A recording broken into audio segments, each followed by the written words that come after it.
Thank you. Thank you.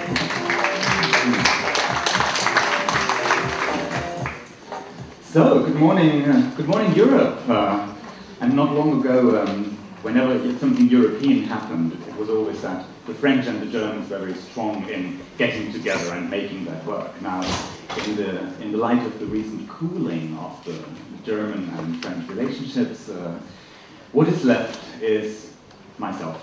So, I'm based in Germany, and my company is called European Diversity, and we are very proud partners of the European Diversity Forum. And so we'll have to do with this little German-French relationship. And it was really funny when they asked me to present on the revolution at work, because obviously when you look at France and you think about revolution, you think like, oh, is it really me who's appropriate to speak about revolution in France? Especially as I'm staying at the Bastille. And on Saturday I was witnessing the gay pride march of 500,000 people on the Bastille. So then I realized, okay, revolution in France, that's something special. And I'm trying to position diversity in this context. And I then remembered that my first European Diversity Conference, which I co-organized with partners from the UK, happened in, what do you think? In Paris, of course, yeah. And the Tour Total, actually, and Total is also one of the sponsors here, so it all sounds quite, and it all seems to be quite familiar. And what I'm intending to do today is really to just frame the day and maybe give you some food for thought for your day-to-day about implementing diversity. And although the title is around diversity in companies in Europe, I'm afraid I won't be able to give you the whole picture of like 15 years of development. I'll try to condense it in a nutshell and give you some inspiration, hopefully, for the day. So, let's start with the topic of revolution. And I'm sure that many of you, when you work in your companies and you try to convince management about the need and the urgency to do something in diversity, a lot of you will probably use the concept of change and tell people, oh, you know, there is so much change going on there, out there, and we have to do something about it. And you will tell them, there's a revolution going on. And they will ask you, revolution? What revolution? Which revolution? And here is the revolution that we actually know is going on at the moment. We are changing at the moment from a past system that is very structured, very linear, hierarchical, that is very production-oriented, materials-oriented, and very nationally and rationally organized. And that is really the old system of industrial, the first and the second industrial revolutions. I'm sure you heard about those. And that this is from the beginning of the 18th century, the late 18th century, they started to really change the business world and shape the business world in a very concrete way.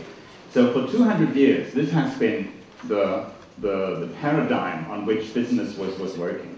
And this is what the future looks like. We will have a distributed system. You know what the biggest and most famous distributed system is?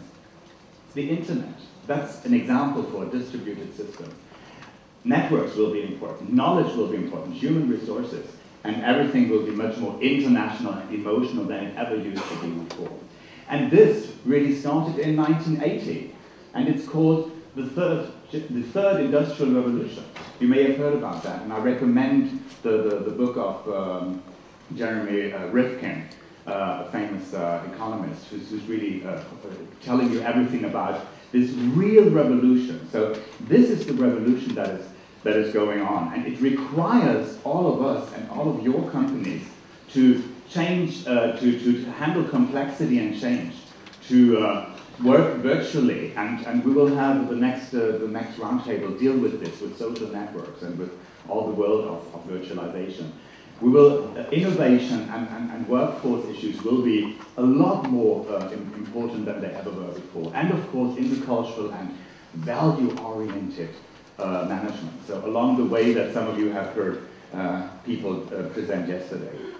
And if you ask yourself, where did it come from? How did it happen, the revolution? I mean, you know, at least the French of you, they know that revolutions, they don't come by themselves. Huh? There are concrete events that make those revolutions happen.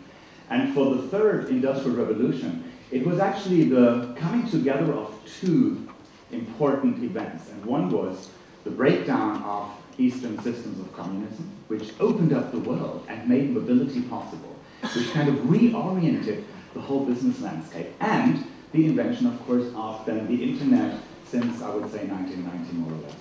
So in the very early phase of the digital revolution. And those two events together has completely repositioned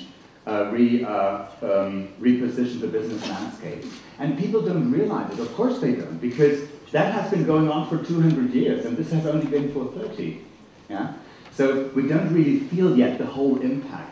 But this is the future, this is the transition we are in at the moment, and this is the consequences. So if you go back to your management and you tell them some of this, they will probably ask you, but is it really so urgent? What happens if I don't do it? And what happens? This is what happens. These are examples of companies and brands that just disappeared because they were not attentive enough of change.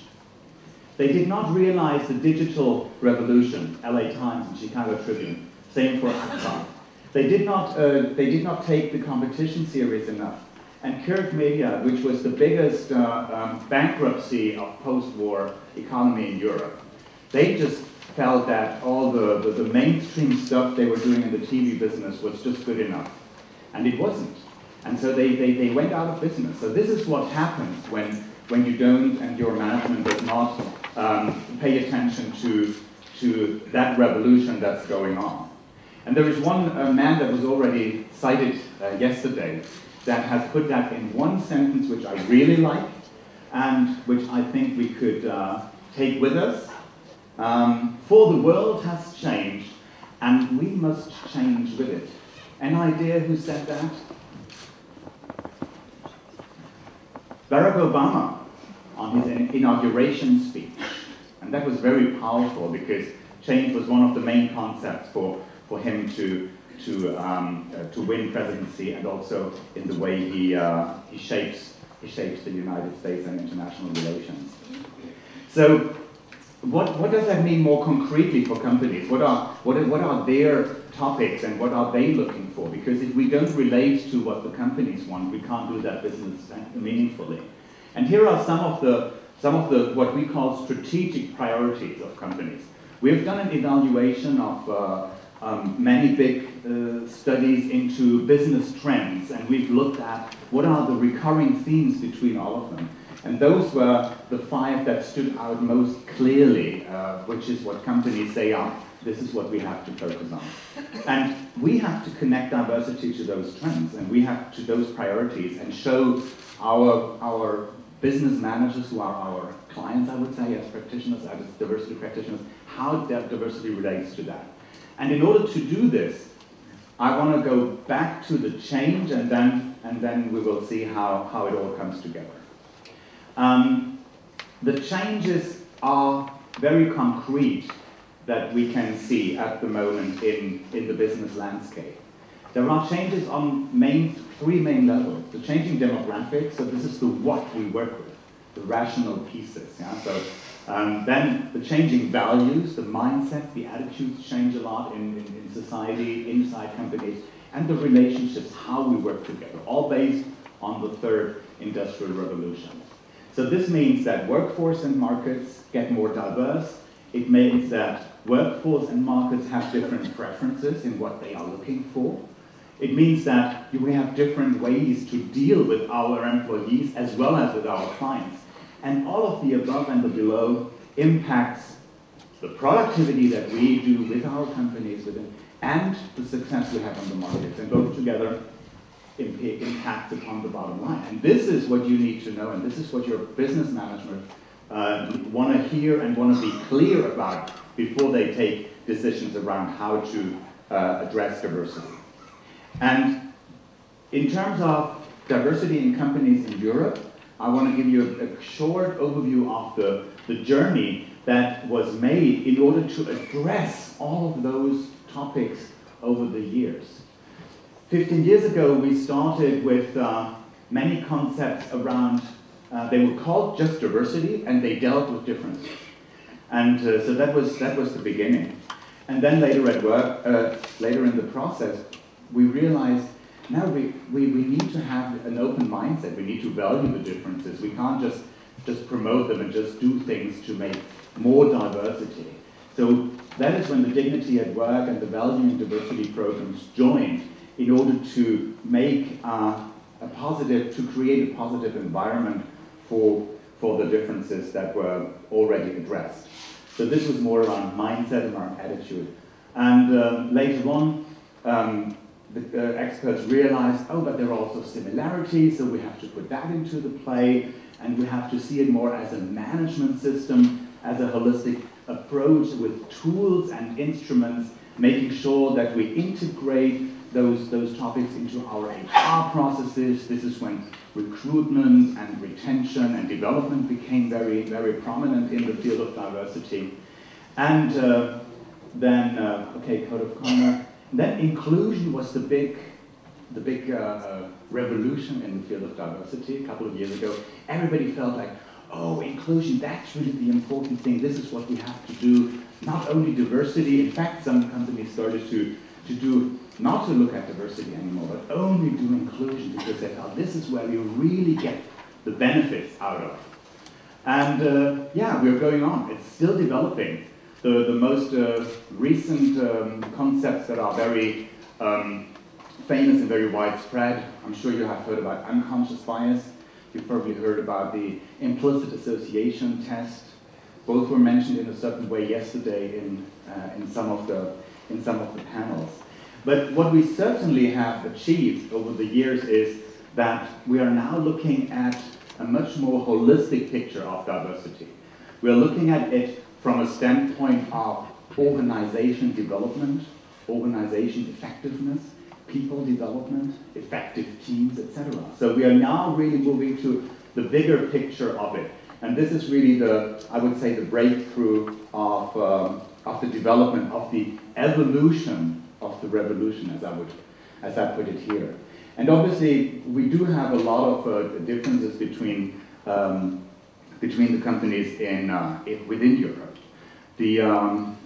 I've realized that a lot of the French companies, they position diversity often in the social responsibility context, which is good, and it can be very powerful. But it's certainly different in some other countries. We've seen that the countries with diversity charters, that there is a different dynamic around diversity in those countries than in countries where there are no charters. And I think it's fantastic in France to have the AFMD, because it's a professional association where people get together and really exchange good practice and learn and develop the field further. And there is only in Great Britain, there is the Institute for Equality and Diversity Practitioners, which is it's a bit similar, but it's, I think, the only other body of that field. So I think it's really valuable. And because European diversity, my company is research-based, we're also looking at more of the current developments. We are currently completing an organizational analysis of the 180 biggest companies in Europe about how they organize their diversity work together with AFMD. And we're also analyzing for the third time the STOXX 50 corporate reporting. So their annual reports and their CSR reports and their websites as to how they position diversity. And if you contact us, you can have those reports in a couple of weeks. Just call us. Give me a quick note. Now, what you will wonder now maybe is, how does it all fit together? It's a scattered landscape of different paradigms and models. So can I give you something practical how to use it? Well, I can, and I hope that's one reason why I'm here. So how does it all fit together? Here's a suggestion, and I'm sure you will recognize some elements from your work or from work others have done.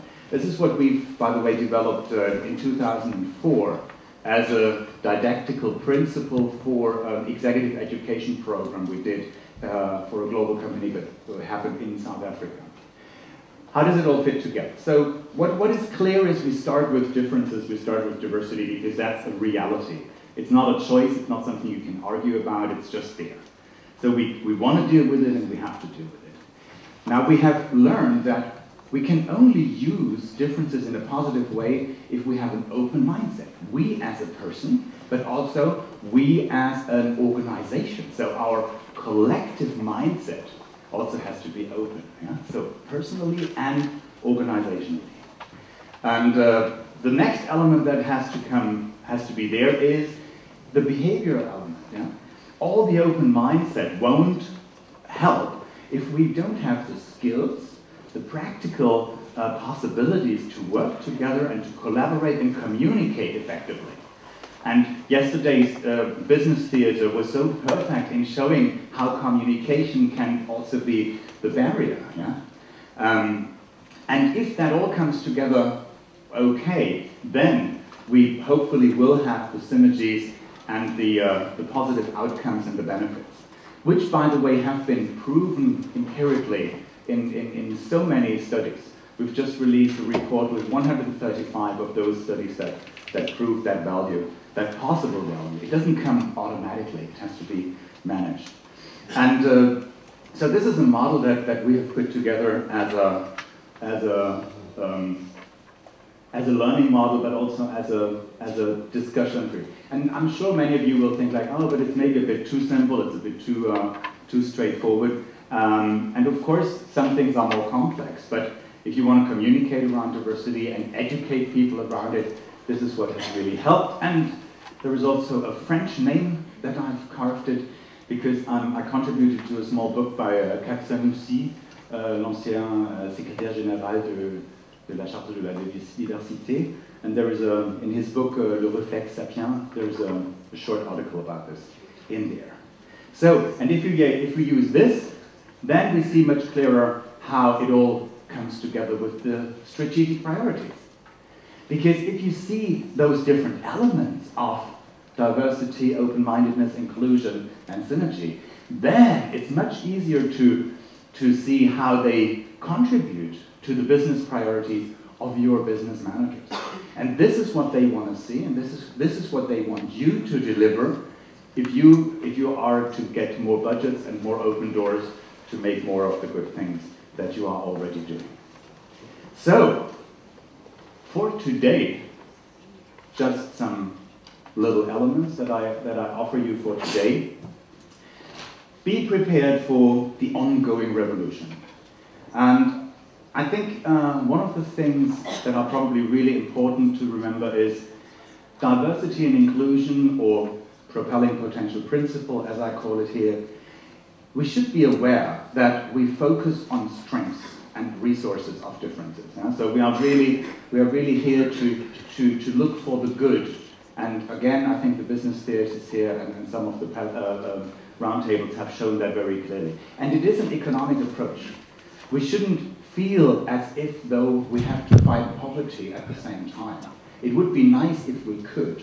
But yesterday it was kind of suggested that because there is the unfortunate development of increasing poverty in some areas, and there is also the development in diversity, that's not good. And I don't think we should create a relation there. It is an economic approach, and this is what we are there for. And we can, and we also shall, really approach diversity in a systematic way. We should do less of the segmentation, yeah, of doing like, oh, today gender and tomorrow disability and maybe in 2 years sexual orientation. I think if we create a system and a consistent process, we can apply it to the different themes, and we don't have to make selections all of the time. That's maybe not so good news, but I want to remind you of that for the rest of today when you think about new models of diversity. I don't think you can't reduce the complexity of diversity. It is one of its characteristics. It's one of the things that makes diversity strong, yeah? The complexity. So whenever you try to reduce it, you may be in trouble and you may lose part of its really key asset. Also to remind you, I mean, those of you who have been in the field for longer will realize diversity can be relatively easy to start, because then it's new, and then you start some analysis and campaigns, and people are excited and want to hear about it. But already after 1 or 2 years, it can be really difficult to maintain and sustain the effort and keep going. Because you have to find new ways to engage people, you have to become part of all the ongoing processes, etc. So that is a challenge, and just be prepared. For the new ones of you, be prepared for it, and for the professionals among you, let's find some new ways today how to sustain the journey. Business case is clear and robust, but on the one hand side, we also have to repeat it again and again. We have to allow people to ask for the business case, and we have to be there to make it again and again. So don't get tired over it. Huh? It's part of our job to do that. But it's also not enough, because as we have learned today with the business theater, and it's such a powerful tool to make people think and discuss, the real challenges are emotional, huh? Obviously. It's not about the numbers. We can fix the numbers, but the real challenges are emotional, so be prepared for that as well. And don't let your management ask for miracles. Yeah? There is always the big talk about return on investment. Well, tell them no return without investment. That's as easy as it is. You know? So they won't get it for free, and that's sometimes the unfortunate expectation. And then, finally, and I think most importantly, change is at the heart of D&I. So you should understand your job and your future journey as a journey of change. So be prepared to really be a change agent, to be a change champion, and to face the challenge of changing even the biggest systems that you may have in front of you. And it's not easy, it takes time, and there is a lot of small successes and failures on the way. Of course, we have to stay professional ourselves. We have to always role model the high ethics and the high standards that we preach. And that's also what I would like you to do today. Role model diversity in the way that look out for people that you don't know. I've noticed yesterday that as always on conferences, we love to stand around with people that we know, because and see you again, and can we talk about this, and can we talk about that? Now today is your great opportunity to look deliberately for people that you don't know, and there is a few from around Europe, and a few from around Paris and France, and everybody has something interesting to tell you. So today, let's make a difference together. Thank you, and have a good day.